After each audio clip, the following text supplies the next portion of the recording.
everybody. Thanks for joining us today again. Today is the third day of this bootcamp, and we have invited two speakers today. And the first one is Mr. Tim, who is the company technology officer of White Matrix, and he will be talking about how we can use Chain IDE to develop the apps and deploy on Conflux blockchain. He will be telling about all the functionalities of Chain IDE. And the second speaker is Mr. Frankincense, who is the content creator and moderator of Matrix World, and he will be telling us about how we can create our own NFT project and launch our own NFT project. Without wasting time, I would like to invite Mr. Tim to start his speech. Hello. Hello everyone. Thanks for joining this bootcamp. And let me do a brief introduction of myself. So my name is Tim. So I'm the CTO of White Matrix. So we're also the kind of organizer of this bootcamp. And today I'm going to introduce, as you guys can see on the screen, so I will introduce Chain IDE, which is a multi-chain cloud decentralized application IDE. And you can see the slogan under the logo. It's Swift, Simple, and Smart. So these three slogans are basically our kind of like objective to achieve, and we want to deliver the best user experiences to the developers and accelerate their development. All right. So today my talk will be divided into 4 parts. So the first part is the overview of Chain IDE. The second part is its functionalities, basically are the features and the base. I'll introduce features and some basic functions of Chain IDE. And the third part is the service and the ecosystem. So basically, I'm going to introduce supporting services and the ecosystem and the events we organized. And the fourth part is the future plan, which is the roadmap of Chain IDE. All right, so let me go through the overview. So what is Chain IDE? So it's actually a cloud-based blockchain IDE for not only the smart contract, but also the front and back end development. So namely, you can use Chain IDE to develop and deploy the full stack of a decentralized application. So that's why we call it a DApp IDE. So which can be deployed into multiple blockchains, including Ethereum, Polygon, Conflux, Dfinity, BSC, Nervosus, Flow, and the equivalent blockchains. So there are three key features of Chain IDE: basically simple interface, multi-chain support, and it's web-based. So you can just directly go to the browser, open a chainid.com website, and start development.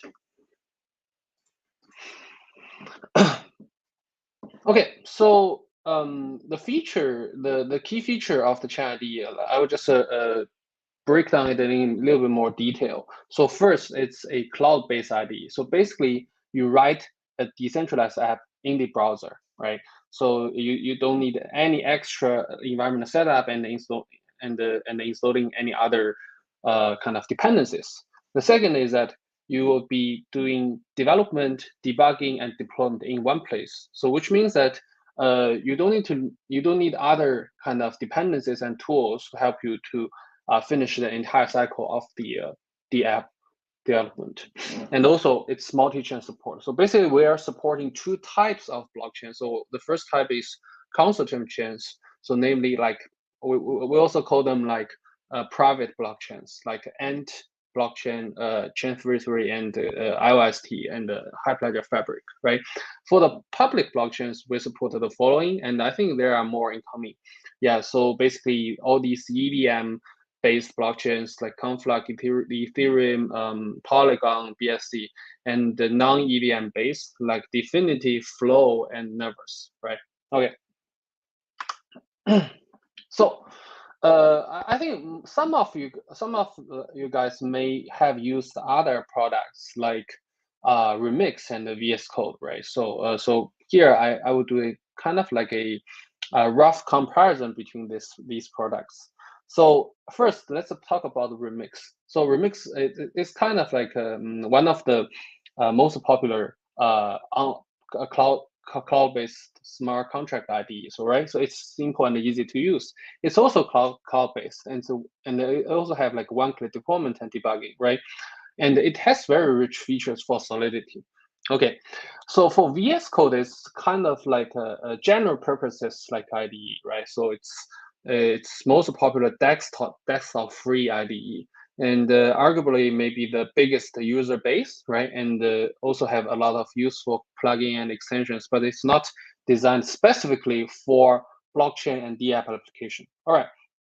So what's the difference, or maybe what's the difference between these two products to the Chain ID, right? So first let's compare Remix and Chain ID. So Remix first of all, it's EVM only, right? So it doesn't support multi-chain, but it's totally understandable because it's basically kind of backed by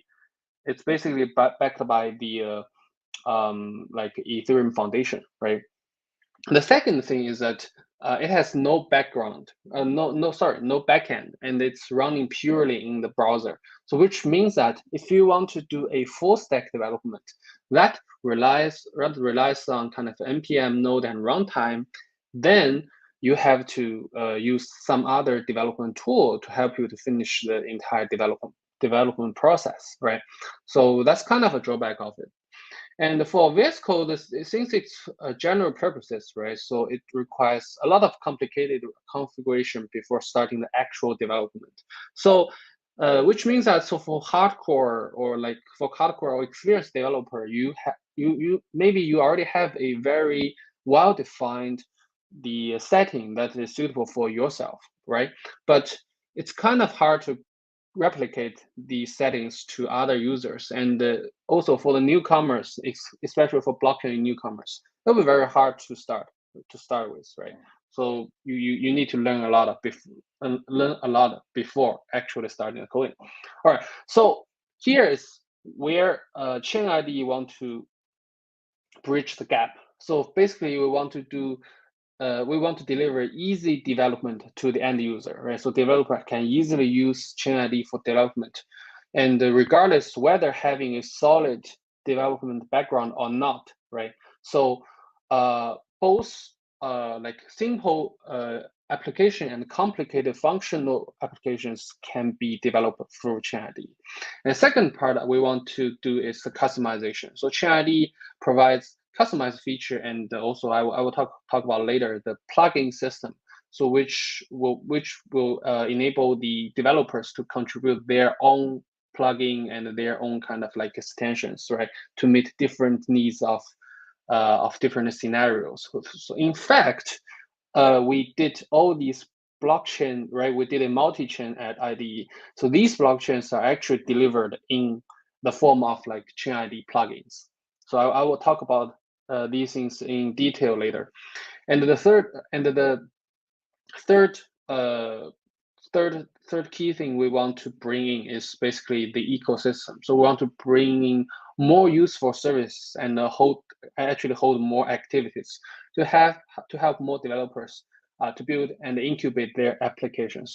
So basically, this camp is part of this ecosystem activity. So we want to bring Chain ID to more developers that is interested in Web3, and we also want to introduce more developers that is experienced in Web2 to Web3 using Chain ID.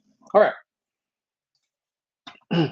Okay, so this is kind of like maybe some people will think it's kind of like a not interesting, a little bit boring introduction, but now it's an important part. We are going to the Chain ID's functionalities.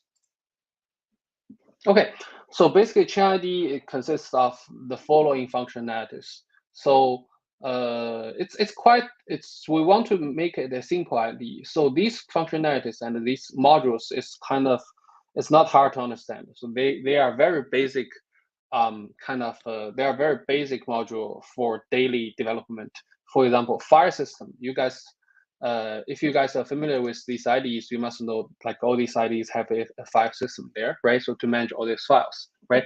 And also the editor, which is the central kind of pen that you can just write and debug your code, right? And also preview. This is so very important that you want to not only you want to read the code in a raw text format, you want to, for example, read the markdown file, right? So the preview, and also for the HTML file, preview is very important.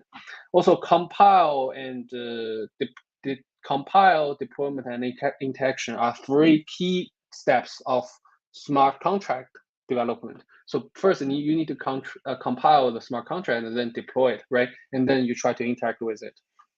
And also we have the testnet support, and you can also spin up your local testnet using the ChainID sandbox. This is kind of the key feature we want to discuss today.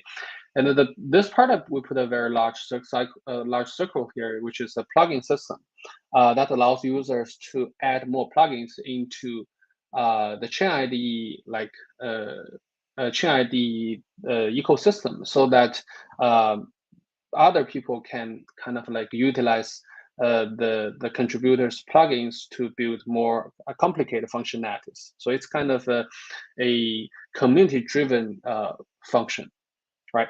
Okay. All right, so first is the file system. So file system contains two, so if you see this green box, so this is a file system. And you can see all these files being listed in this workspace, all right? And on this top green box, there's a kind of a title, kind of project name. So you can just dynamically change the project name there. Okay, the file system is basically a file explorer that you can create, rename, update, and delete the files. And you can also import and download the whole project. So basically, you can just drag the whole project from your desktop to this pen, and it will just automatically start a uploading process. And you can also import a project from GitHub. All right. So the editor.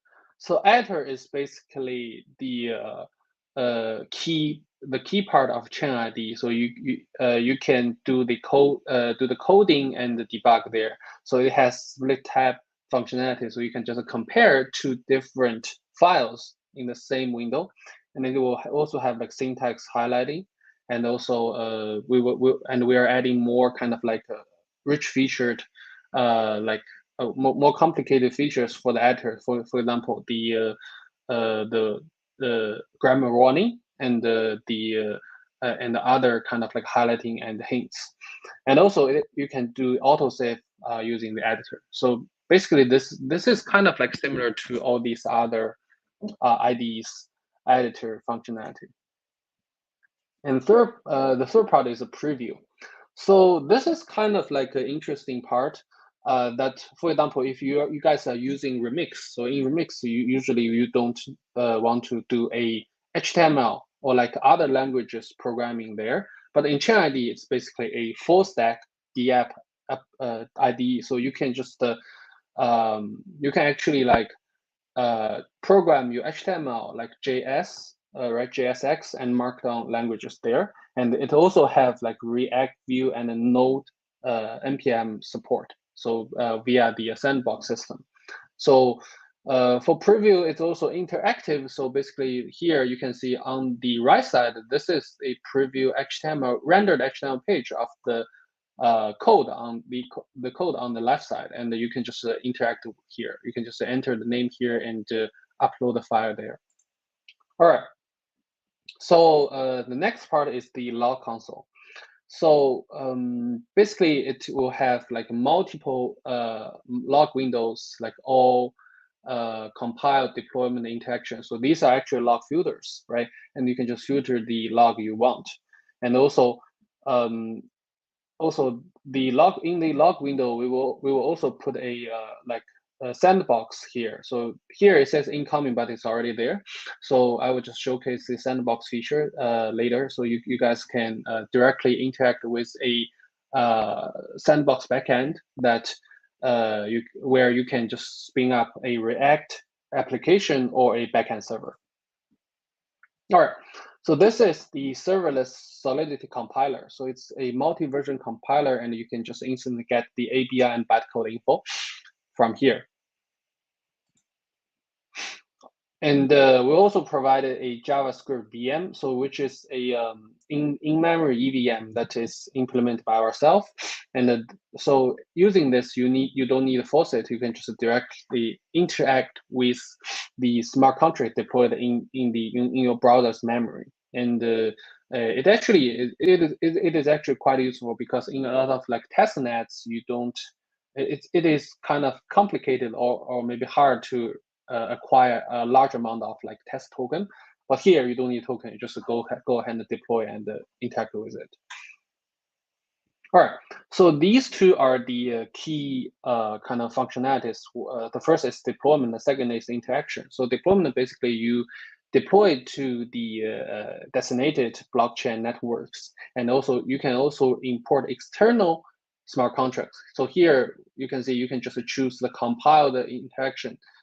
Compile the contracts that is compiled previously using our like serverless compiler. Click deploy, and it will just directly deploy your smart contract into the blockchain network. After the contract is deployed, then you can use the interaction functionalities to invoke functions with ABI and addresses. So here is the examples of a storage contract deployed into this address, and it actually has like two different ABI, right?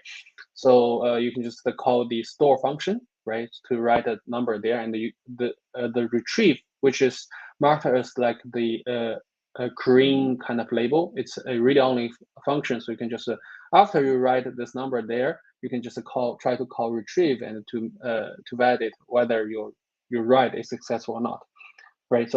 So for example, here is another contract deploy here. So here, one thing to note is that you can have multiple kind of deployed contract there in the interact pane. So you can just interact with multiple smart contract at the same time, right?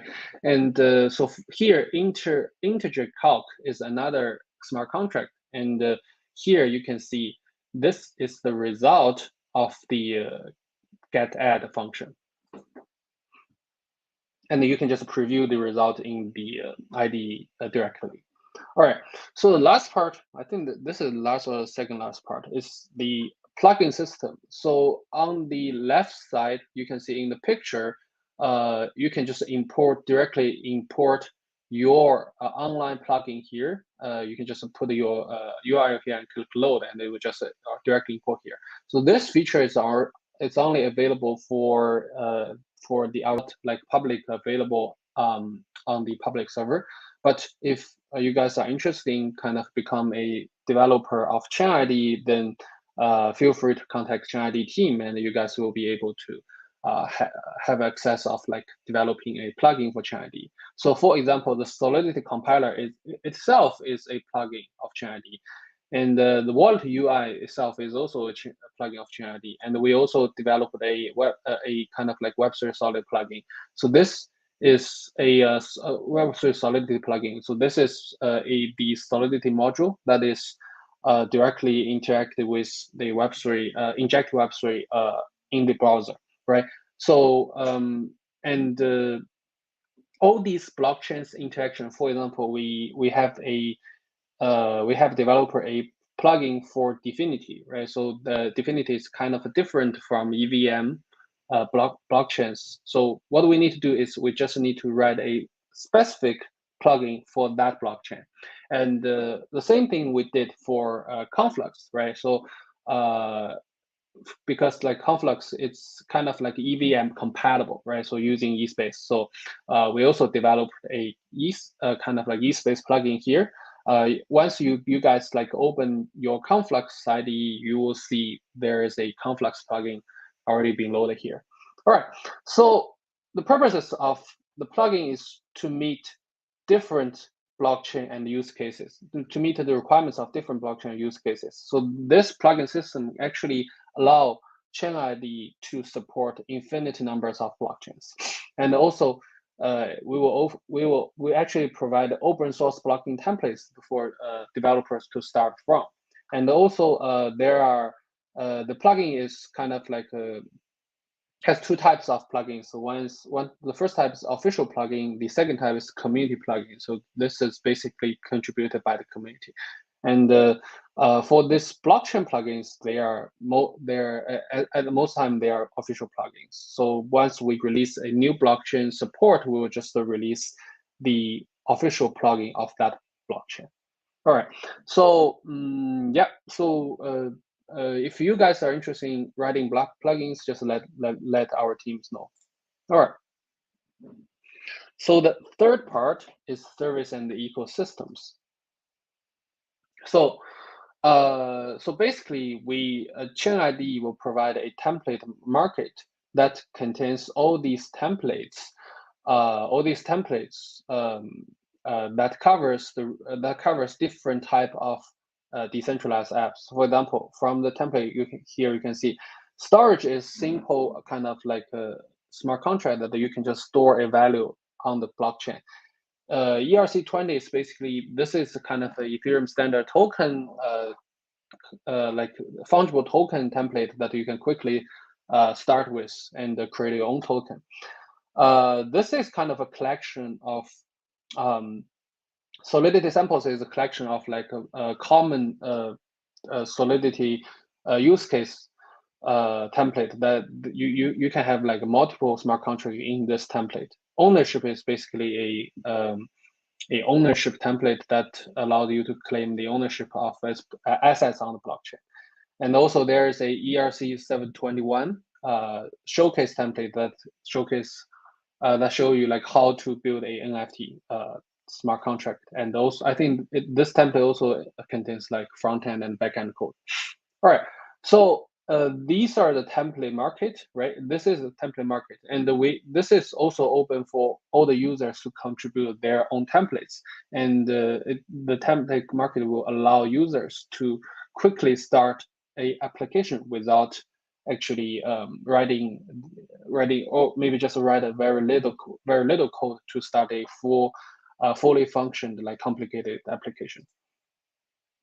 All right, so this is a NFT game tutorial, so I think we will also be going through this tutorial later in this bootcamp, and it will have the 3 steps. So first is ERC 721 introduction, the second part is NFT tutorial, and the third part is the full front and back end tutorial of like how to build an NFT game. Yeah, and this is I think specialized template we will be covered later in this course. All right, so Move Castle is actually another interactive tutorial that actually have ChainID embedded in the system. So it's kind of like gamification learning process, the online tutorial that allows users to quickly learn Move. But I think this is quite. I think Move is now named a game. So Move is a language used by Facebook DM, but this is actually not that active right now. Yeah, but this is a kind of successful use case of like using ChainID and embedded in another application. And we also have our forum that you can like where we are welcome for users to discuss and do. We're also holding week-long seminars and also application ideas. We accept like all different blockchain users and developers to discuss and contribute their templates, plugins there. All right, and we also hold several activities. So offline activities, including the tutorial and hackathon, and also like online classes. So we actually hold several like online classes this year. So including the Masterclass Africa. I think that was last year. Yeah, and also we also held the blockchain and multimedia data science web seminar last year, joined with University of Alberta. And also, as I mentioned, hackathon. So we actually bring multiple successful projects from the hackathon, and they are using ChainID. And later, they actually some of the projects they actually became real like real world applications, and they launched successfully. All right. And as we mentioned, the forum and the community. So we have our Discord and Twitter. So we welcome users to join our kind of official community. And so this is a list of our partners. It's not limited to only these organizations. There are also like some consortium or maybe some companies, consortium chains and companies like Antichain, like Hyperchain, these entities, and here are the big names of the public chains. Yeah. Also, we are also operating our social media, so please like follow the Twitter, Medium, YouTube, and TikTok to get the latest updates and informations. All right. So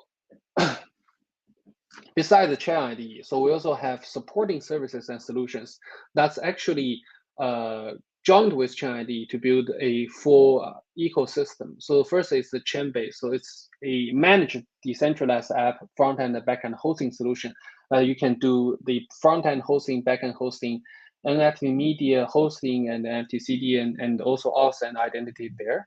So this is this is developed by like our friends, so Matrix Labs, and this is currently like so this has a very deep integration with ChainID. So basically, you can just deploy your ChainID application directly to Chainbase. And ChainSync is actually an internal project. It's a managed data synchronization and enhancement service that actually sync the block events and on-chain data to off-chain store, and also during a synchronization, you can enhance the sync data and also trigger off-chain function and service call via on-chain events. So this is currently used in our internal services, but later on we plan to release them. All right, and these are the products built with ChainID. So Riverman is a voxel-based 3D metaverse. I think that was launched last July, and it was kind of like that day's highest NFT launch, right? And sorry, the highest volume of the I think Ethereum burn chart. Mirror World is another kind of NFT projects that allows you to mute. It is actually a very interesting project that you can just mutate your NFT through the smart contract, and the smart contract is actually developed by using ChainID. Matrix World is it's even further complicated. It's a 3D programmable metaverse, and its smart contract is actually tested and deployed via ChainID. Fanabear is so maybe if you guys are familiar with this year's kind of like the NFT market, you guys may know that Fanabear is kind of once was the hottest or the most volumed NFT project, I think in January. Yeah, in January. So it also developed by developed via ChainID. All right. So the fourth part will be more about like the future directions of ChainID and the Web3 developer ecosystem and the infrastructure. So I will just share some of my thinking and thoughts on like what will be the next generation and of next generation development tool, and what will ChainID evolve. Okay, so towards Web3 services, so there are three different aspects I want to bring in. The first is in Web3, Web 3.0, right? So everything is on cloud. So right now, I think even in Web 2, there are kind of maybe like 70% of the services are on cloud. But in Web 3.0, this trend has become kind of I think this percentage will become even higher, so that, for example, all these blockchains, like these program blockchains, like Ethereum, Conflux, these are actually computation platform that allow users to only do the program, or only do the kind of functional program, and the blockchain network will take care of the computation resources, will take off the maintenance and the uptime, right? So all the things is on the cloud. You just need to pay for the gas fee. So so in Web 3.0, we can also see there are multiple different protocols, not only the blockchain network itself, but also the middleware, like the graph, like all these kind of like ecosystem. They are actually interconnected with each other, right? So these P2P networks will actually create a Web3 universe that all of the service they rely on each other, but all on the cloud, right? And it's decentralized. So ChainID is why ChainID want to become a cloud-based IDE. That's also kind of try to adapt this trend. So ChainID want to bring a fully browser-based experience for users to directly develop their smart contract applications purely in cloud without any setup. All right. So second part is the inferless. So namely, inferless means that you don't need to set up the like infrastructure, like the server, like a database, like all these things for your service to run, right? So for example, the blockchain network, right? You don't need to handle kind of like the you don't need to handle the server, you don't need to handle the data storage, right? It's technically inferless, and also serverless is another way of like expressing or maybe another way of implementing inferless, right? So for example, ChainID is trying to bring a server, right? A service that is inferless. So you don't feel there's a server behind the application you're using. You don't need to bring your own hardware to make sure your service, your development is working, is running, right? So ChainID will provide all these infrastructure behind the application for you, and it's also agnostic to the user. So that's my understanding of like inferless. The third part is basically the decentralization and the multi-central, right? So decentralization doesn't mean so all these things are disconnected or discrete, right? So it means that there isn't a single superpower of all these applications. So for example, in Web 2.0, you have like AWS, right? So you can finish almost everything there, right? But the downside or the drawback is that you have to like rely on very heavily on that infrastructure, and it make it very hard to migrate it outside from that thing, right? So in Web 3.0, we can see all these blockchains, right? They are actually kind of bring us a very it's kind of a very divergent or very very divergent service web services world, right? So all these applications and web services, they can interact and connect with each other and rely on each other, and there's no strong dependencies on a single blockchain or on a single kind of application. So for example, all these EVM based blockchains, you can easily migrate your applications from one to another. And all these middleware, they are actually doing multi-chain support, right? So you don't have to rely on very heavily on a single service provider, right? So this is my understanding of like the Web3 what Web3 will bring us. It's kind of like make so in general it makes less burden, right? So you don't need to worry about all these like tedious details you want to before you actually start the development. And also there's no single superpower.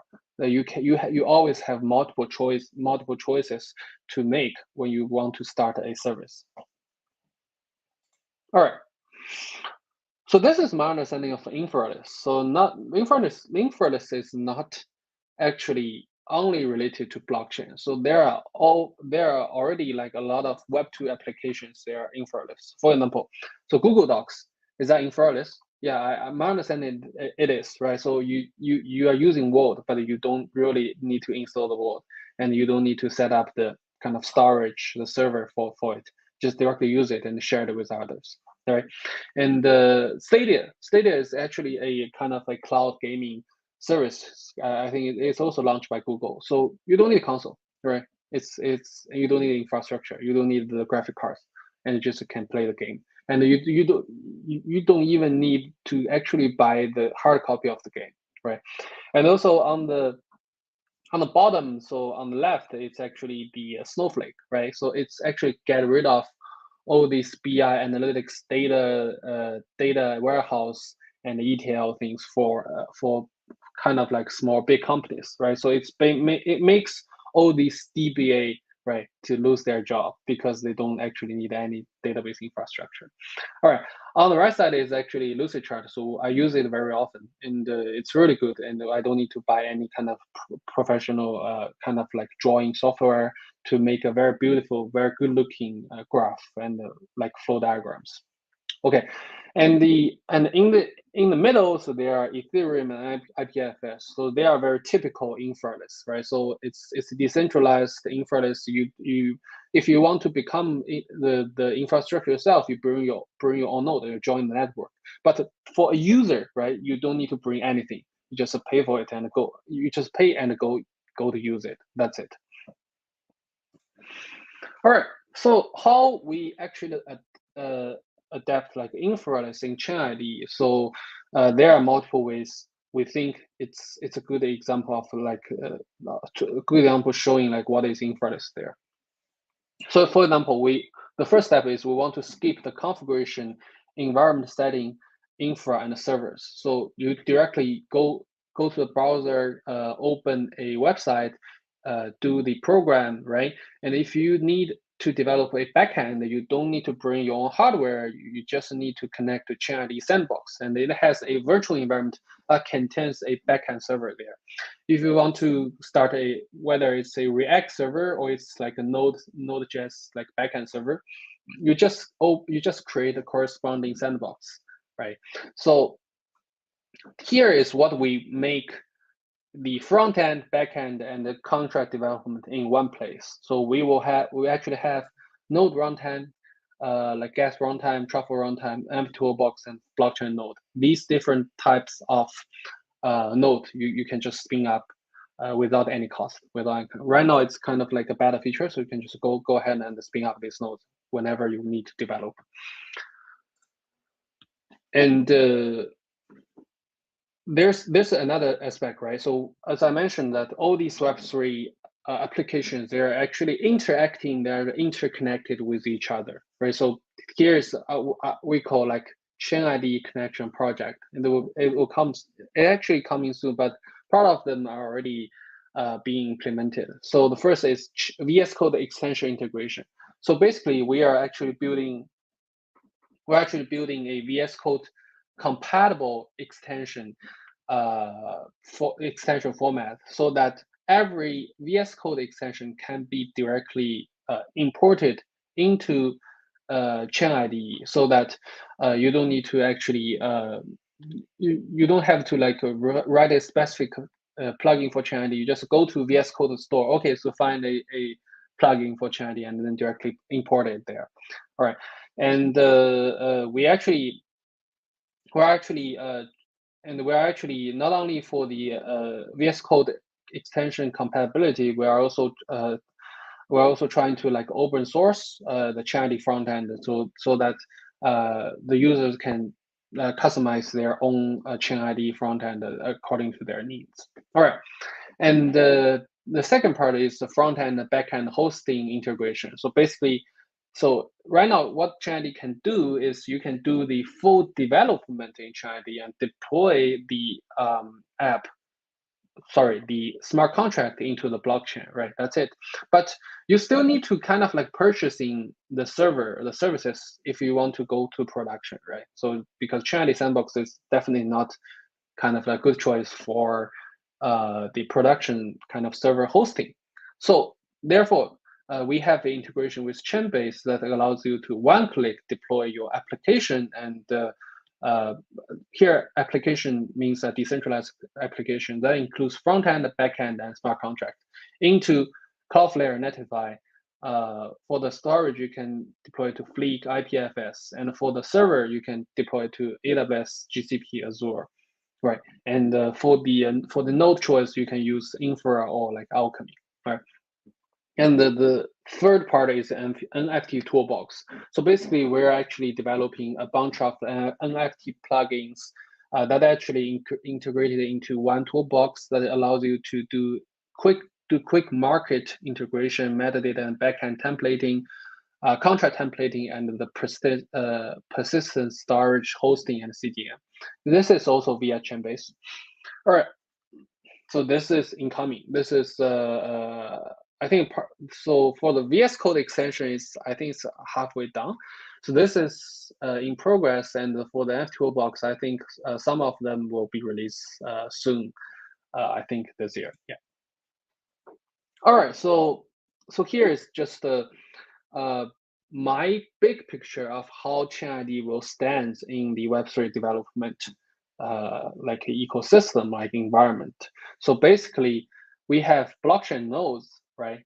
So like all these different blockchain nodes. We have a front end, CDN, storage. So these are the provider of like the front end CDN storage, and backend storage is provided by all these like Web2 big names, and DevOps analytics is provided by Splunk, Amplitude, and these things, right? So what will ChainID stand? ChainID is actually like connecting them and provided a one-click easy integration of all these infrastructure you need, and you don't feel about actually very complicated or like tedious setup individually in these platforms. So here is my kind of like ideal work. This is my ideal workflow of how we are going to do a decentralized application development from template, and you just do a very minimal development and you test deploy. And then this deploy will one-click deploy all these things to these 4 different stacks. And then you do the DevOps, and then, okay, the project is running fine, no problem, then incubate this project into and find your investor. All right. So here, I think here it's all for the introduction of ChainID. And here, what I will do is I will do a showcase of how to develop a NFT based web game, blockchain web game using ChainID. So if you guys want to have a try, so you guys can click this link to find this template to start with. And if you don't have enough background knowledge, no problem. So for the rest of the bootcamp, so our other lecturers will kind of like walk through all these details of this game, and step by step, in the end, you will be building a very interesting blockchain game. All right. So here is actually the video of the showcase. So I will just play the video and you guys can take a look. All right, so first of all, we just directly go to the ChainID website, sorry. And this is a little bit quick. So here we click the try now, you can just directly go to the dashboard. Okay, so it's loading, and we just skip the sign for the demo purposes, but you can actually sign with GitHub. And we create a new project here. And you can also see on the right, there are 2 other projects. So one is on Ethereum, one is on, I think it's on Conflux. Yeah. And we create a new project. We go to Conflux template, and we choose Cell Evolution on eSpace. So basically, this is a demo project of how to build the game called Cell Evolution. It's a decentralized sandbox business strategy game based on blockchain.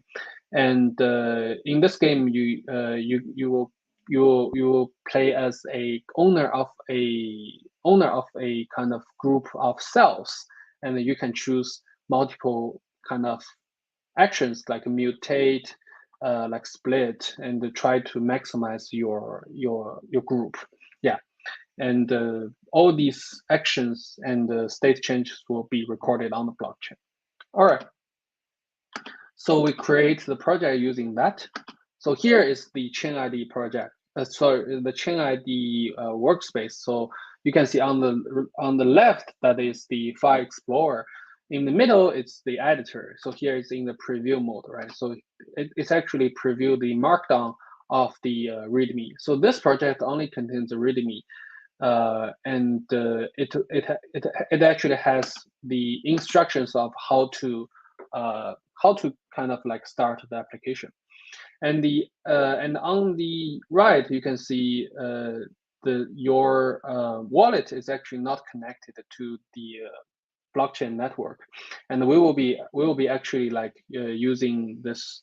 We'll be actually like connect to the Conflux network later, using our like web-based, browser-based wallet. All right, so we go to a terminal and we choose the npm hard hat image. So that image already contains a hard hat, the hard hat like command line. So you can just directly use that hard hat command line to spin up the project. All right, so we are connecting to the sandbox. Okay, so we're already in the sandbox. You can see a terminal here. And the first step, what we will do is we actually install the Git. Yeah, install Git. Because this is the Alpine image, so we don't have the Git here. And we clone the project. So this is a public project you guys can see from this link. So once this project is cloned, then what we will do is we will actually check out the Conflux branch, because we are actually develop this application on Conflux.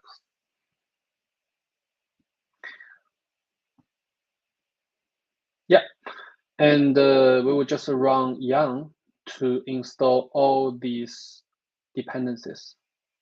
It is a little bit long, so I'll just skip the installation.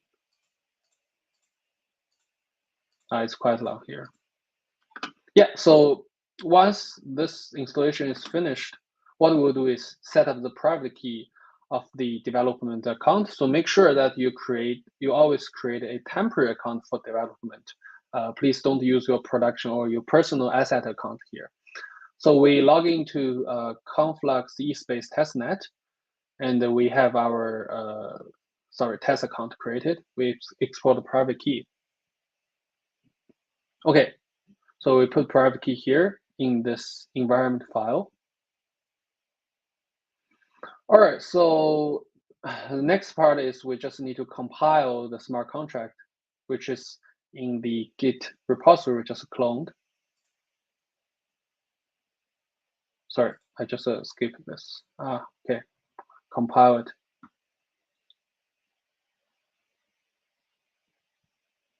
So it actually use Hardhat to compile all these smart contract. All right, so we can see 5 files are compiled.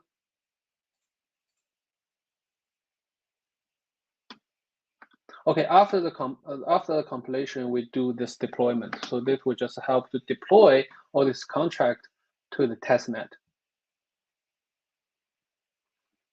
So it is actually, we choose the Conflux eSpace to deploy all these smart contract there.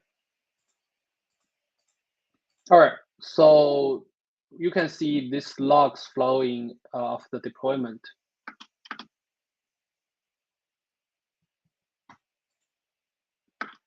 Here we can see these are the kind of verbose log of like the gas used was the gas price of all these functionalities. So you guys can have a rough idea on like how much each function will cost for your implementation, and you can optimize according to this kind of gas data. So after the contracts deployed, then what we'll do is we will build the web SDK. So that allows the front end to interact with the smart contract we just deployed.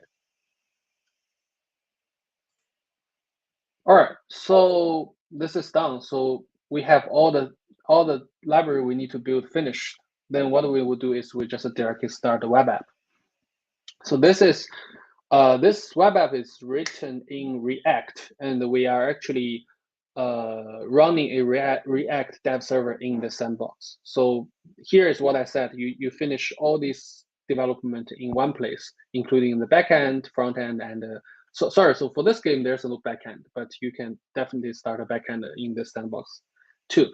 Okay, so we are now starting a React dev server, and it will automatically create a endpoint for you, and you can just directly play your game on this endpoint.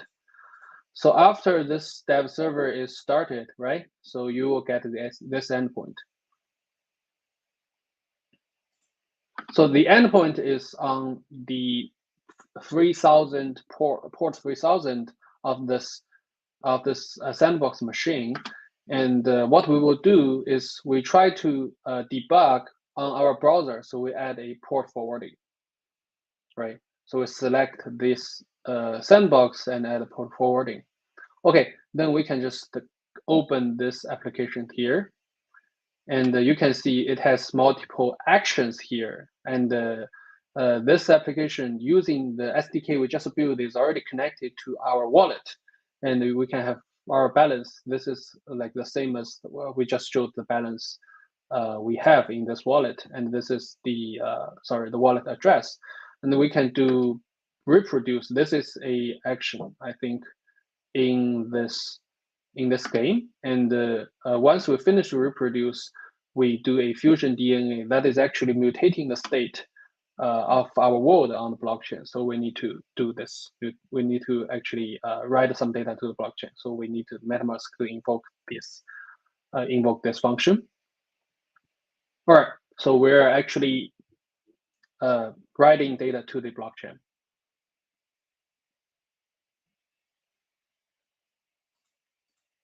All right, finished, right? So we see this confirmation here.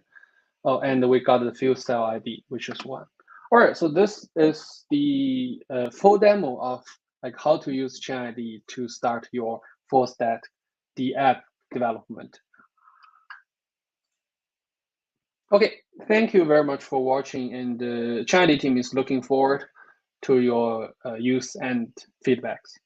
And I think it's question time now. Yeah, thank you so much, Mr. Tim, for detailed introduction of all the features of Chain IDE. And now we will see if we have some questions. So here we have 2 questions. The first one is, what programming languages do the developers need to know to start their Web3 development journey? Sorry, so what program language? So basically, the most commonly used program language for smart contract is Solidity, but there are definitely some other languages you can looking for. I think in our bootcamp, so we will actually cover multiple smart contract languages, but definitely Solidity will be one of the primary choice. And for these front end and back end development, I think for DApp, so JS is maybe is the best choice, because you can write both front end and back end using JavaScript.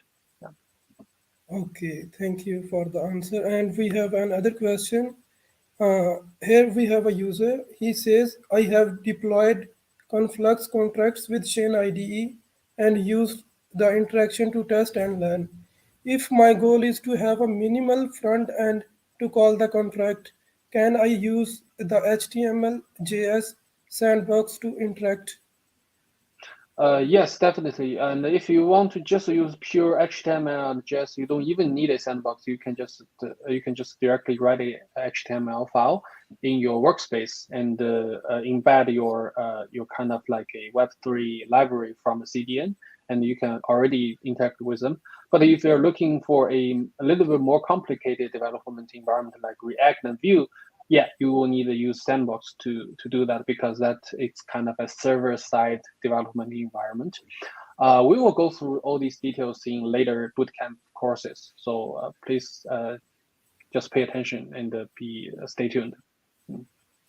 Okay, these were all the questions we had from the audience. Thank you so much for your time and very useful presentation. Hey, thank you very much. Sorry, I see actually another question. Oh yeah, it's just Ray on allow chat. me. So yeah, let me also answer this question. Is it possible to use compile function from the right side menu running Hardhat? So actually, we actually have considered that as a feature. Currently, it's already a issue in our development issue tracker. So we will prioritize that later. Currently, if you want to use Hardhat, you have to interact with Hardhat in the Sandbox terminal. But later on, we will add the functionalities of directly interacting them from a graphic UI. Yeah. Okay, thank you so much. Yeah, these were all the questions, and all the audience is very thankful to you for your great Thank you very presentation. much. Thanks for watching.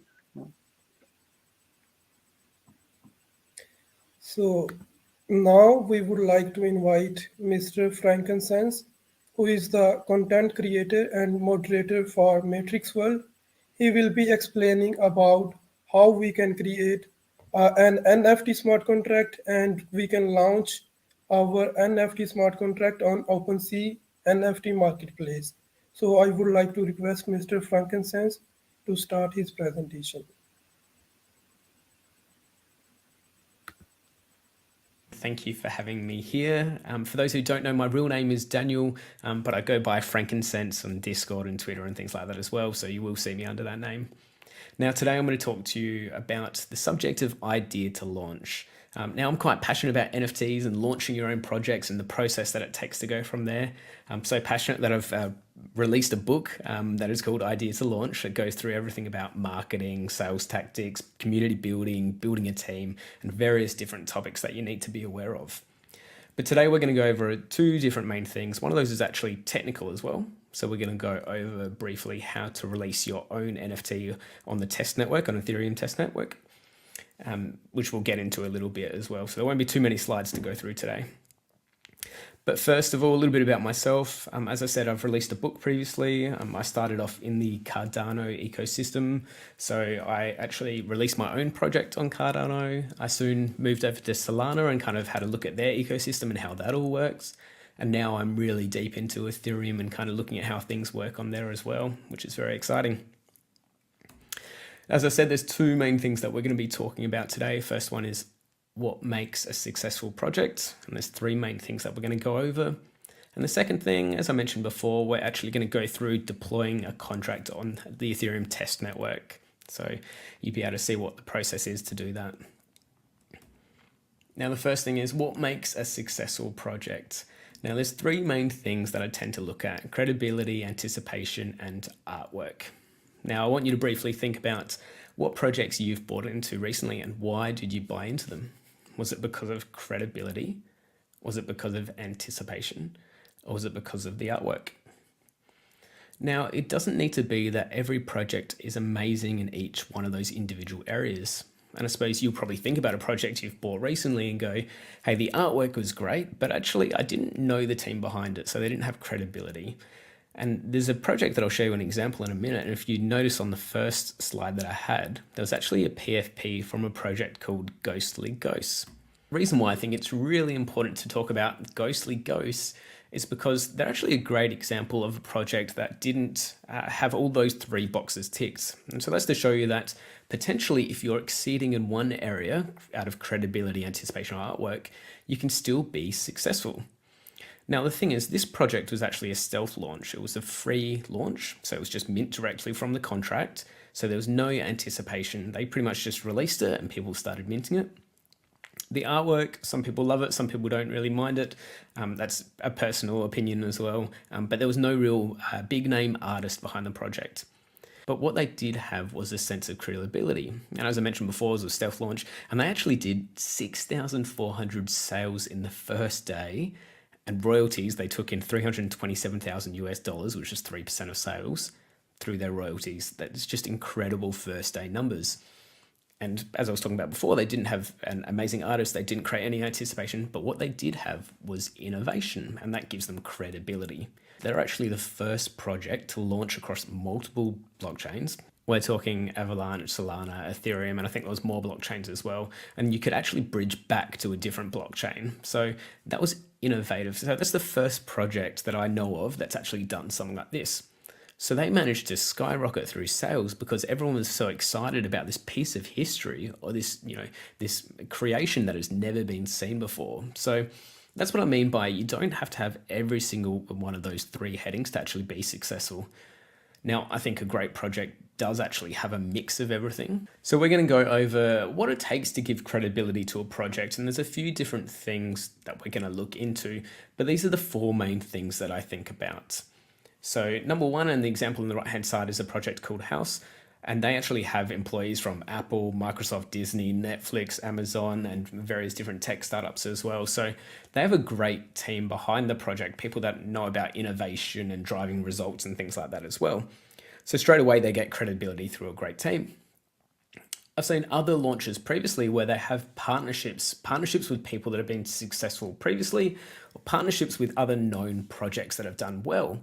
So the thing that we think about there is they have credibility through an existing relationship. Third one that I look at is innovation. How much credibility do they have through innovation? Are they trying to actually achieve, and have they proven that they can achieve new things? And that was the example with Ghostly Ghosts. They were actually launching on multiple different blockchains, and you could see on the individual blockchain explorers that they actually were successfully minting on multiple different blockchains at the same time, and then have the ability to bridge across from one to the other. So they had credibility through innovation. And the last one I look at is hitting targets. Have they previously kind of met all their targets? And have they got credibility through actually sticking to what they set out to achieve? So that's the few things that I'm going to talk about or look into. The next thing I'll talk about is anticipation. And there's a couple of different ways to create anticipation, whether that be through storytelling or potentially access. And I'll explain what I mean by that in a second.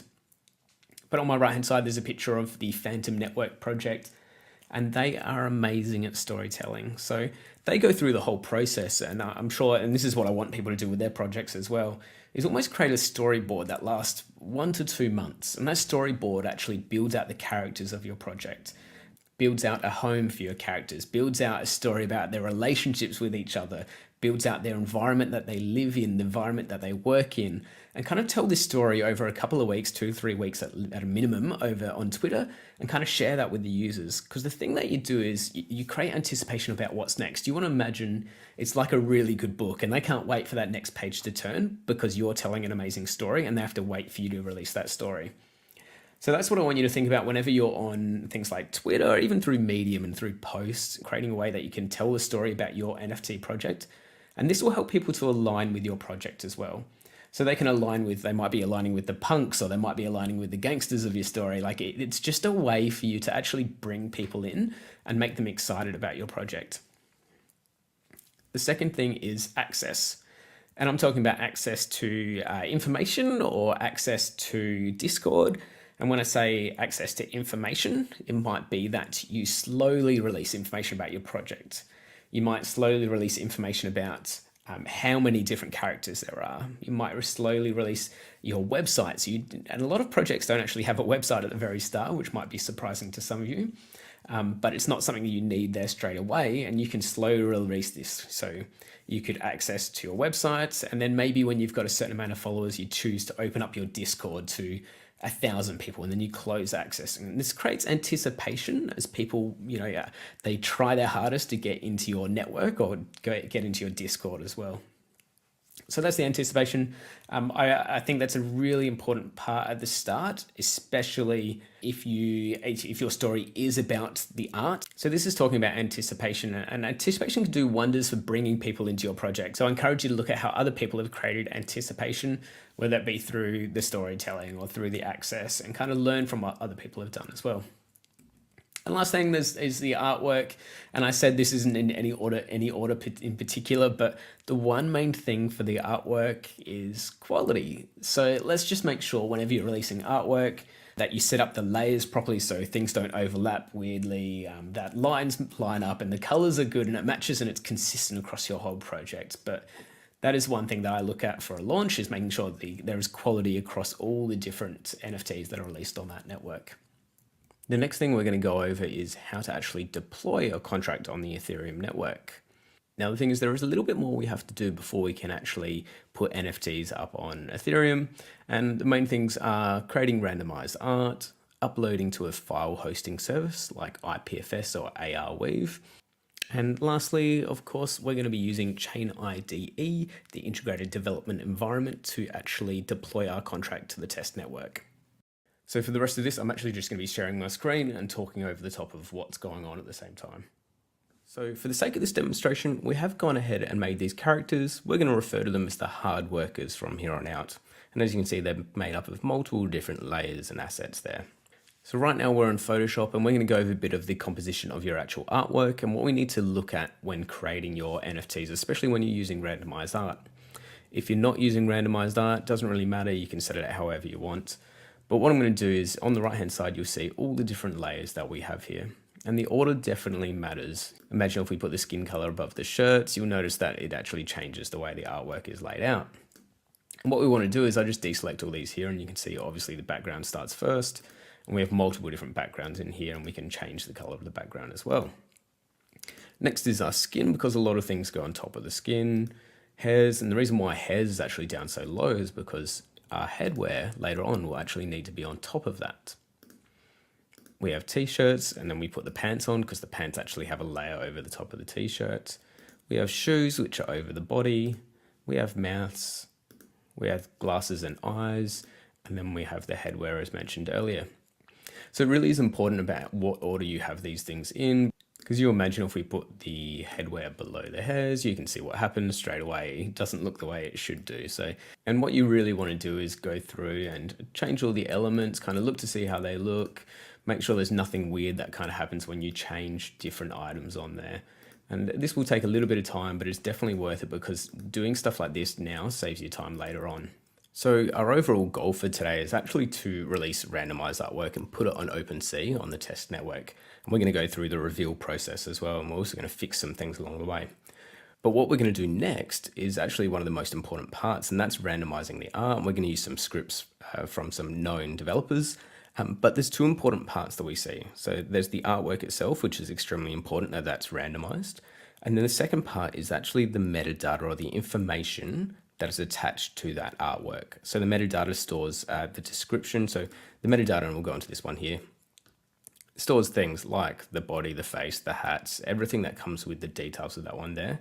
And the metadata also stores the location of where the image is stored. So whenever you update the contract, you're updating the link to the metadata, which references the image. Today, we're going to be using code from a popular developer who goes by the name of Hashlips. Their real name is Daniel. So they're actually quite credible. They have an amazing YouTube channel with thousands of followers. So I would recommend checking out what they've created previously. But today what we're going to be doing is actually using a script that they've created for Photoshop itself. So it's nice and simple for people that maybe haven't got as much experience with coding as well. So we're just going to download that zip. And then the first thing you need to do is actually put your Photoshop file inside this document here. That's the Hardworkers Photoshop file. And that's pretty much all you have to do on this side. If you do want to look at adding rarities and things like that, there is something that you can do using Node.js through the generative art repo that Hashlips has as well. It does go into quite a bit more detail, but as I recommend, looking at his YouTube, which you can go through adding rarities and weight and things like that as well. But for now, we're just going to focus on Photoshop and using a simple script inside there. And then we'll look at more coding and stuff like that a little bit later on when we look at deploying your NFT to the network as well. So the first thing you want to do when you're using this script is make sure that you have everything visible. Otherwise, the script won't be able to pick it up. It will individually go through and select and deselect the items inside here. So you don't have to have these selected, but I just have them for the sake of actually seeing what's going on as well. Now it's quite simple, you can't see up here, but in Photoshop, just go up to File, Script, Browse, and then we just need to click the generate.js, which is just a JavaScript file. You're about to use the Hashlips art generator. Are you sure you want to continue? Yes. And how many images do we want to create? Let's make it nice and simple. We're just going to go for 10. And this will actually create the metadata for our hard workers as well. What is the description? We have 10 hard workers ready to help. Now, of course, you can go into more details than that. And it will take a little bit of time depending on how many images you have. All right, so that's now completed. We should actually have a build folder, and that will have our images. So now we can see our images and the different type of variants that we have based off the layers that were randomly selected through the script. Okay, now we've got our 10 images and we've got our metadata, and we're going to look at that metadata structure now and what that actually means. And as I was mentioning earlier, the metadata and the way that's laid out is actually really important. We'll just go over this really quickly, and then we'll actually look at the documentation from OpenSea as well. So you can see we've got the name at the start, hard worker number 1, description, and this is where the attributes and the way they're laid out is quite important. And you can see that it's actually pulled the information from Photoshop. So if we look at trait type, glasses and eyes, and the value was glasses, yellow lens. And what you want to do is you want to make sure in Photoshop that you don't have anything random here. So I've got wink, glasses, yellow, normal eyes, and you rename these things to actually make sure they make sense, because that's what OpenSea is going to use for the descriptions in the listing itself. There is a OpenSea document that runs over the metadata standards for your ERC 721 or ERC 1155 NFTs. And as we were talking about before, you can see that this is the details that we were looking at. So we're looking at the trait types and what they have here. So there's certain things that you can actually add in as well. We had description, you could add an external URL. We didn't actually have one before. The image, which we have to update, as I mentioned. And you can add in all these different information here. But what we're talking about with those attributes, that it needs to meet this standard and this structure of laying it out here. So you can see trait type, base, value, starfish, and there's different types of attributes and the way it can be listed as well for the trait types. Because you can see there's actually like levels or kind of rankings there, and there's properties, and then there's boosts. So there's definitely different ways that you can do it. So feel free to have a read through this document here if you want to go into more details and kind of a bit more information about the actual standards that need to be met for your listings on OpenSea. So as you saw, it was that easy to create randomized art. Now we're going to actually look at where we can host that art. So there's a place for the contract to reference. So we've loaded up Pinata. This is our file hosting service that we're going to be using. For what we're doing, we can actually just use the free plan, but it depends on what you need and how much storage you actually need. Being that we have less than 1 GB of storage, we're going to be completely fine with just using that there. So I'm going to quickly sign up, and then we're going to upload our images to Pinata. Okay, so this is your dashboard here. You do have all your files that you can see there, and we're in that directory right now. First, we just need to click on upload. All we're going to upload is just the images folder itself. We don't want to upload the JSON files just yet because they haven't been finished yet. We haven't finished adding details to those. All right, build images and upload, and this might take a little bit of time. And best practice, just actually give it the same sort of name, so hard workers. But yeah, it might take a little bit of time. What we're looking to get from this is actually something they call the CID, which is the content identifier. Now, there will be an IPFS link that actually has the CID attached that we need to use in the future. All right, so as we can see, this is actually the CID here. This is the important thing that we're actually looking for. And if you click the little I here, it actually takes us to the direct IPFS link as well. We'll give that a second.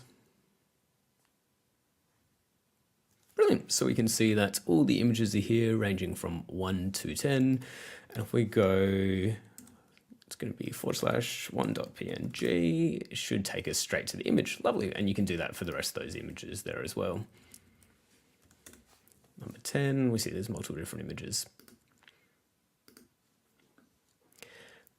But what we want to look at doing now is copying this, and we're actually going to use that to update the metadata. So we're going to head back to Photoshop, and we're going to rerun a script to update the JSON files to include the link to where the image is actually being hosted.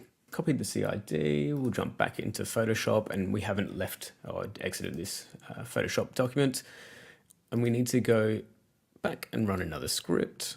And in the folder we had on our desktop, which is over here, there is an update metadata script. So all we're doing is opening that there. You're about to update the metadata of your collection. Are you sure? Yes, we are. And we're just going to go IPFS because this is where it's stored. And then the CID followed after there. So that's what we copied from the previous page. Now, also, you do want to make sure you put a / at the end, because what will happen is it's going to actually add the 1, 2, 3, 4, 5 up to 10 at the end of this. But next, we're going to look at adding the suffix because it has to have something to the end as well. And ours were PNG files. So now it should automatically output them with the correct URL inside the metadata. All right, let's see how it went.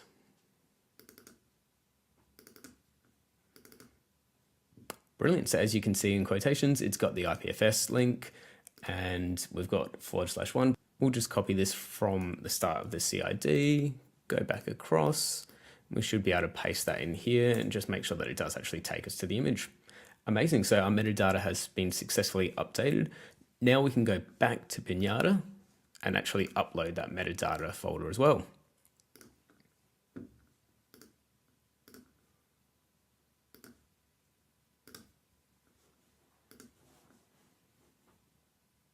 And we're going to follow a similar naming convention, but at the end, we're just going to put metadata there. And upload.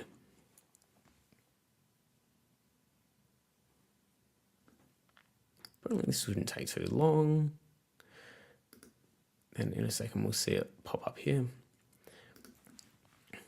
And same as we did for the images, we should be able to click on that there and then go /1.json, and it should take us straight to there. So we can see, as we just updated, that all looks correct there. Our metadata has been uploaded and updated, and we're ready to move on. With the contract we're going to be using, there actually is a reveal function built in. So what we're going to do is looking at updating some hidden metadata and a hidden image. So when people go to OpenSea, they can actually see this fancy animation or something a little bit different. So let's have a look. I've got my hidden image and I've just created this little GIF that kind of jitters around. And we need to have hidden metadata that doesn't have all the information, but basically what I've got here is the name, hard workers, the description, 10 hard workers waiting to help not long until they're free, and then the image. So we do need to update this to actually be the CID that we're going to upload in a minute. So, and the other thing is that we're using a GIF this time, so we need to make sure it actually references a GIF, not a PNG.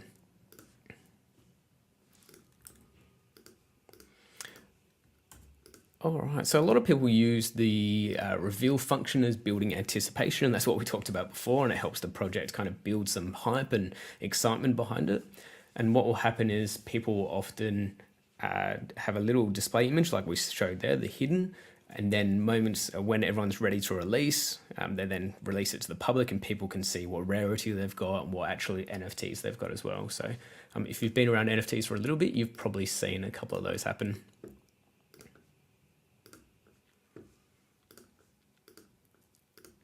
Hardworkers underscore hidden.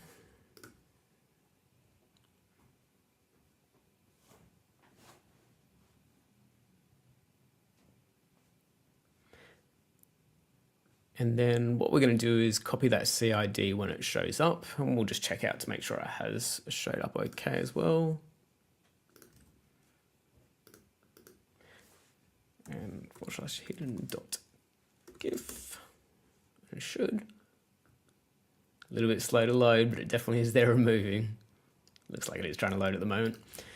All right, so now that we have that CID, which is the identifier, we can go back to hidden metadata, and you can edit in text editor or VS Code, doesn't really matter. And we're just replacing that one section there. Brilliant. Now that that's saved, we can actually upload that hidden metadata folder.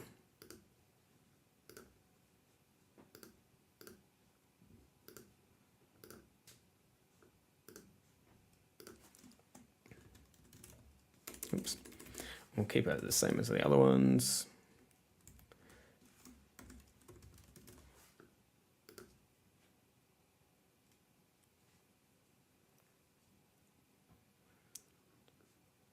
So once that's finished,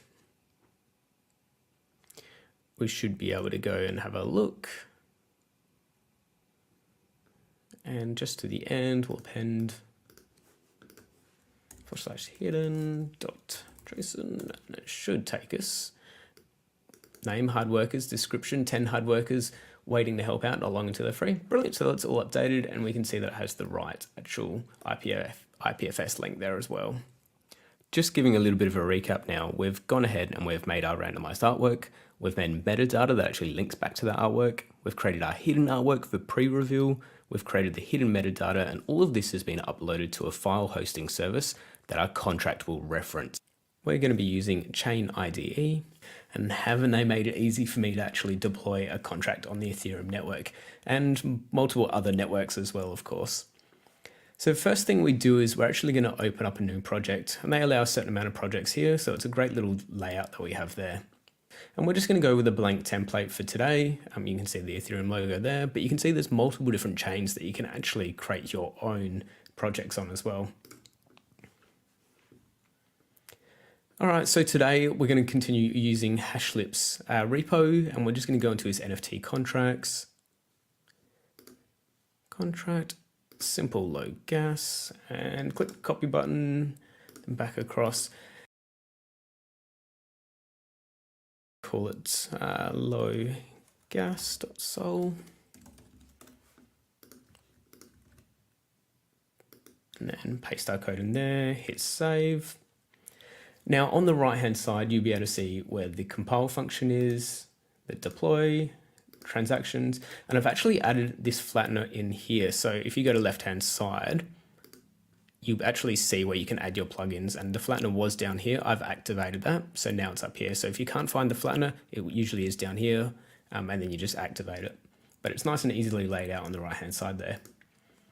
So the first thing I'm going to do is just run over this contract a little bit. Every contract should have a license at the top. That license, and this MIT license, is a pretty generic one that gives us permission to kind of reuse the code how we like and how we want. So that should be completely fine. Our compiler today, we're going to use 8.7, and that's within the range that we have here. So you just need to make sure that the range that you have here is actually using the compiler that's in that range as well. This is importing 3 separate contracts when we do compile it. So we're going to look at flattening that so it's a little bit easier and it's just one file at the end. But if we go through, we can see that it is 0.01 per NFT, and we're going to keep it that way. But you'd be changing these functions here if you wanted to. Max supply, we're going to set that to 10 because we've only got 10 that are actually being released. So that if you had 10,000, you'd be 10,000. If you had 5,000, it'll be 5,000. And we're going to change that to 2 as the max amount per transaction. Scrolling down, we can see that it is actually paused right now. So the contract is not live. People can't mint it, I should say. And it's not revealed yet. The other thing we've got to do is actually change the name. So we're going to call it hard workers. And our symbol is HWKS. And the other thing you've got to do is actually copy across from, so we've got the hidden metadata. We need to go to Pinata and actually copy that across. So I've got that written down already. And you want to make sure you keep the IPFS there. But that's essentially, make sure you're copying across your hidden metadata, otherwise you'll get yourself into trouble. You definitely don't want to put the revealed artwork metadata there as well. All right, now the only other things that we're going to go over really quickly.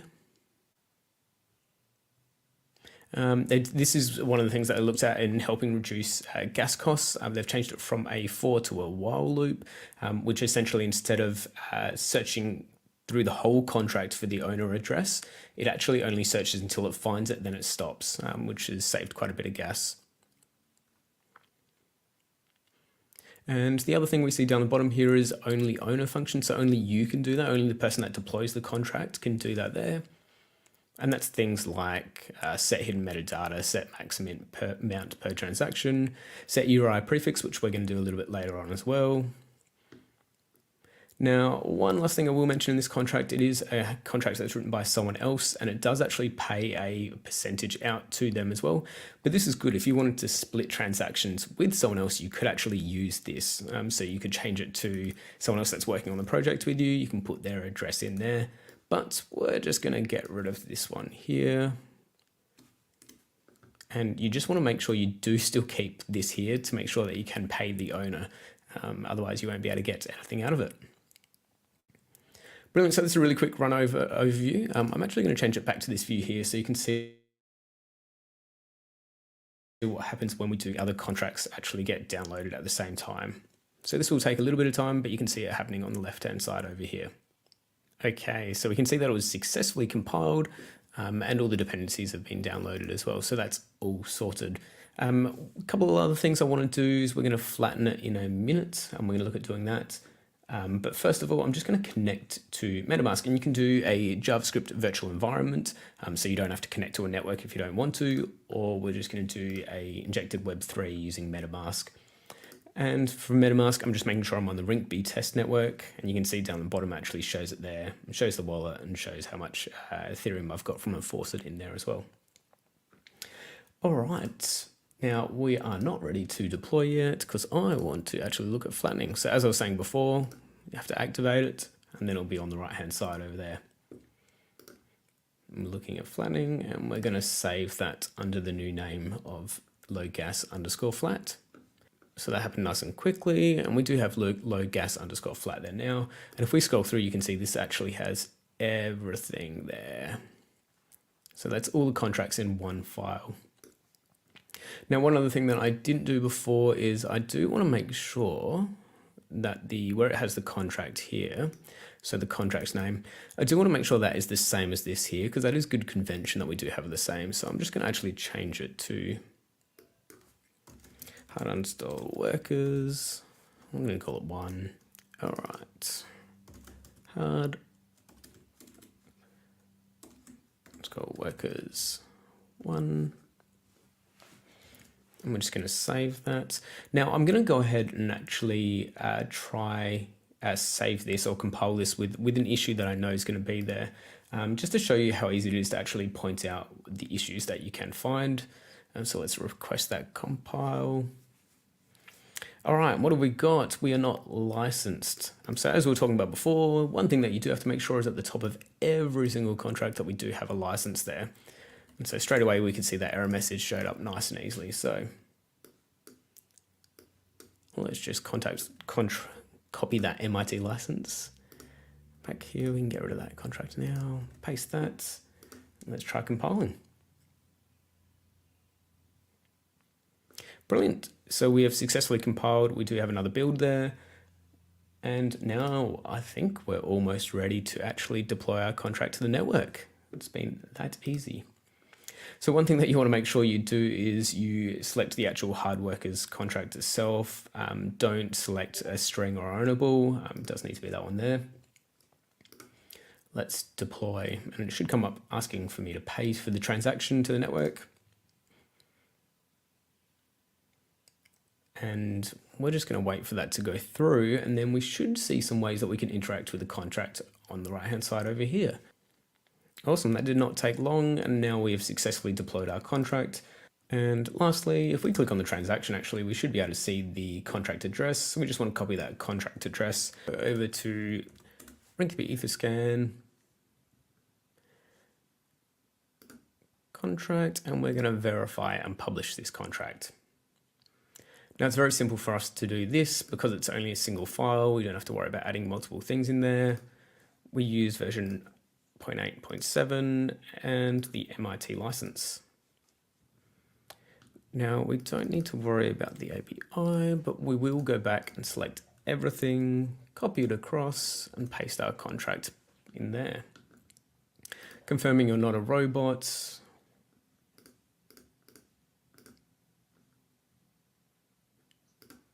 and publish. All going well, that should go through and we should be able to interact with the contract directly from here, and in the future as well we can interact with the contract directly as well. And now you can see that we can actually read the contract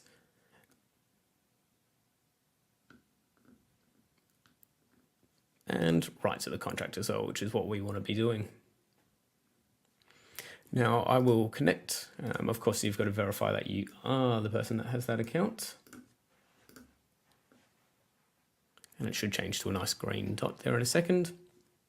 Brilliant, so that's connected. So as I was talking about before, and this is the same on the side here, so these are all the same functions or instances that we're seeing in here as well. So we can look at minting, so minting directly from the contract. And this is what, I mean, typically we're not going to go through the front end app or what a website would look like with it, but typically you have a website that people can mint directly from, but people can mint from here as well. So we're talking about the amount was 0.01, and then you can mint up to 2. So if you minted 2, you would actually do 0.02 and then write that. We're not going to mint them just yet, but we will in a second. But the other thing we want to do is when we're ready to reveal, we change this to true, but we need to update these 2 details before we can do that as well. So more on that in a minute. So now before we can actually mint from the contract, we do need to turn the pause off per se. So set that logic from true to false. And then that will be a transaction that goes through on the network as well. Confirm, and that should go through in a couple of minutes. But then what you can do is actually go back to the read part of the contract and confirm that it has, we'll have to give it a second, confirm that it has gone through and that it is not paused. So paused is now false, so we should be able to go back to write the contract. All right, so let's actually mint one of these, 0.01, we'll mint 1.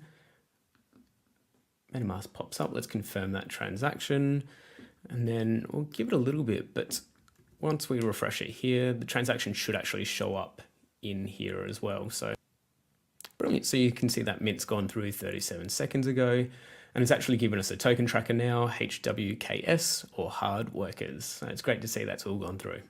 So as you can see, that mint has actually gone through 8 minutes ago, so it should be on OpenSea, right? Well, apparently OpenSea likes to take its time with these sort of things, especially when it's on the test network. So just make sure you are actually connected to the test network. So what we'll do is I'll just put in the contract address and see if it actually shows it up. Oh, it does show it up. Brilliant. And we'll go through. So we can see we've got 1 hard workers. The image is a little bit smaller, so I didn't get that perfect, but it definitely is there. And you can see that the metadata is hidden. And it should have 10 hard workers waiting to help not long till they're free. Brilliant. So we shouldn't see any other details about it besides the actual description. We can see that a token ID is 1 as well. It's been the first minted. The sizing of my image was probably a little bit smaller, so I actually went back to the OpenSea metadata standards and saw the image should be 350 by 350. So what I'm going to do now is actually upload an image again, and you could delete the other one, but I'm just going to keep that there and then update, create a new one in itself. So I have hidden and hidden underscore image. So that's now a new image in there. Hard workers.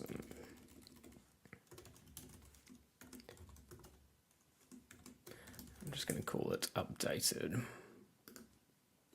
And then what we have to do is update that JSON file again. Save that JSON file with the updated information. Now we need to update that folder with the hidden JSON in it. Hidden metadata JSON, I should say. Upload. All right, so now we can see we've got the 2 updated ones there. We'll look at getting rid of the other hidden files once we've confirmed that they're actually okay and updated on the contract as well. So back across to the contract, and we're going to look at writing to the contract because we need to fix something in that contract.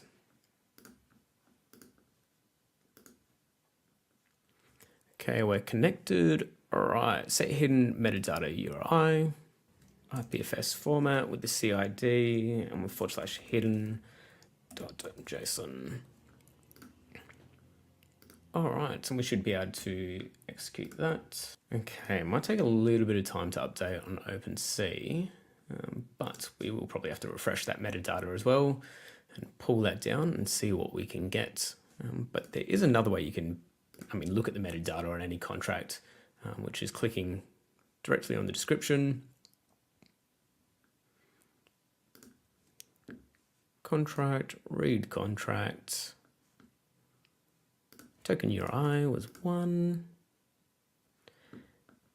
All right, so now that should be all going well, the same as this one here, which actually confirms that that NFT is actually referencing the hidden metadata that we've updated. And that all looks right. Brilliant. So any second now, we should be able to refresh OpenSea and actually confirm that we do have an updated image. Brilliant. We're all updated and looking much nicer.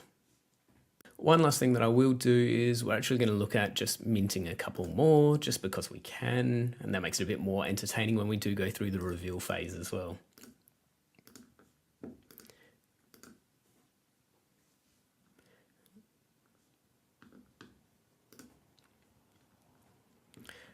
Brilliant. And now if we go back to the hard workers contract and look under activity, we can see there's 2 more minted. We click on them. We should be able to see token number 2, which is great, and still has all the right details there. Brilliant. So let's imagine time has gone by. You've told everyone when the reveal date's going to be. All your art has been uploaded to Pinata as we saw earlier. So we've got all the hard workers there.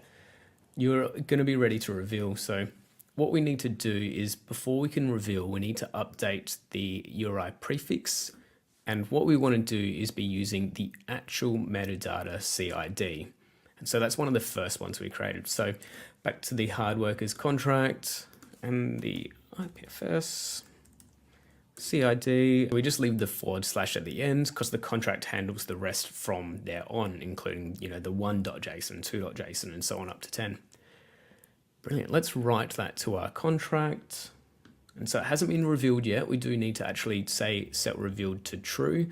And so what we'll do is let's give that a go. And this is the exciting moment. This is when the countdown's going on in your Discord and everyone's getting excited about what's about to happen. We're going to set revealed to true. Confirm that. I'm going to give it a little bit of time. We'll refresh the metadata and see what happens. Brilliant, we can see all our traits have been updated here. And once again, that image size there, and we could re-update that data there, but that image size isn't the way I should have done it. So I have learned from my lesson there, the image size needs to be a minimum of 350 by 350. But you can see our hard workers has successfully updated. If we have a look here, I'm sure if we go through and refresh the metadata, we'll be able to actually see all of them go through. So if this was you, you've actually managed to successfully release your own NFTs. And I think this video is probably about only 40 minutes so far. So if you're following along, and Hashlips is probably the better person to follow along, I'm not a developer by any means, but I just wanted to show you an example of how easy it is to deploy your own NFTs on the network. So the big thing about this is the whole time we've been running on the test network. Typically, I wouldn't recommend using your final artwork actually on the test network because people can still see that. But I hope I showed you today how easy it was to actually fix those mistakes and how quickly you can do it. But not only that, but the importance of the test network and why we start everything off on a test network. If you wanted to actually release it on the mainnet, all you do is just actually change MetaMask to the main network, make sure Remix is on the main network, and it gets deployed that way. So I hope you've enjoyed learning more about the hard workers and also watching me deploy a contract to the network. Once again, thank you for having me. I hope you enjoyed it. Yeah, thanks a lot, Mr. Frankincense, for instructing all the audience like how they can develop their own NFT project and launch on OpenSea NFT Marketplace.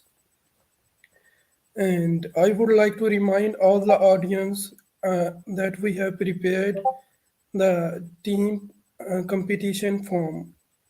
So you can go to our Telegram channel and you can find the team registration link there. If you have found other team members, then you can find and fill the team registration form.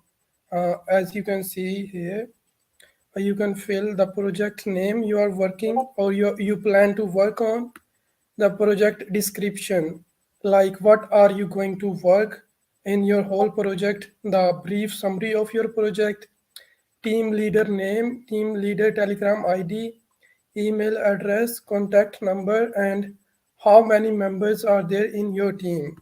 It can be from 1 to 7 team members. Sorry, from 2 to 7 team members. So you need to choose here how many team members there would be in your team and what would be the role of all the team members, their email address and telegram ID as shown in the image. But if you have not found any team members yet, so you can use the other link, the individual team members link, to fill in your information.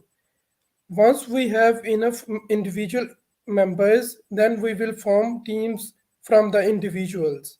But if you already have team members in the Telegram channel or outside the Telegram channel, you can use this team registration link and fill in all the information before April 15. So the deadline is April 15 and you need to make teams before April 15 and you will have 1 month to complete your projects. The deadline for project submission is May 15. So you need to submit the project before May 15 and make teams before April 15. And except that, we have a link for pops in the YouTube description. So you may go to the YouTube description and fill in all the information as here is the link information is day 3 Hydra Developer Bootcamp. So all the attendees who have filled this form, we will send a pop link to those, and the attendees who attend all the sessions, live sessions, we will do a lottery and we will give them some amount of cryptos at the end of this bootcamp. So that was all for today. And regarding tomorrow's lecture, we have a speaker tomorrow to discuss about solidity grammar. He will be discussing about like how you can develop your project from beginning to end. He will be discussing all the stages of project development. He will be discussing the solidity grammar, all the like grammar functions, inheritance, all the features and functionalities of Solidity programming language, except that he will be discussing about Web3 library also, the one that is used for creating Web3 applications. And except that, he will be discussing about the front-end programming language also, a full pack of like how you can create your on Web3 application. So don't forget to attend tomorrow's lecture. That will be at the same time 13 GMT plus 1. So that is all for today. And I would like to thank to all the attendees for being with us today and see you tomorrow. Thank you so much.